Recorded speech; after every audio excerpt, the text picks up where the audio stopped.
हमने आजादी की खुशी मनानी होती है हर साल। खुशी मनाने का हमारा तरीका क्या है? एक तो जनाब अपने बच्चों को हमने दिला देने हैं बाजे, कि भाई बाजे बजाओ, दुनिया को बताओ कि पाकिस्तान आजाद हो गया है। वो जो फिर दुनिया के वो दिमाग खराब करते हैं, गली मोहल्लों में जो बाजे बजाए जाते हैं, हम बस आजाद है ना, जो चाहे करें।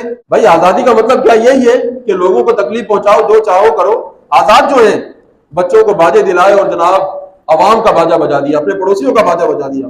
दूसरा काम हम ये करते हैं कि जनाब रैलियां निकालेंगे, उसमें डेक लगाएंगे और फुल आवाज के साथ हम उसमें मिली नगमे चलाएंगे और दुनिया को बताया जाता है कि हम आजाद हैं। क्या ये बाजे बजाने के लिए हमारे बड़ों ने कुर्बानियां पेश की हैं?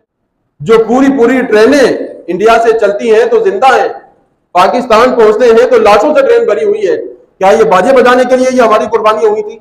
क्या वो माल और दौलत जो वहां छोड़ा, अपनी जमीनें वहां छोड़कर आए, अपनी जायदाद वहां छोड़कर आए, अपने रिश्तेदारों को हमने वहां छोड़ा, और कितने ही रिश्तेदार ऐसे हैं कि जिनका दोबारा पता ही नहीं चला।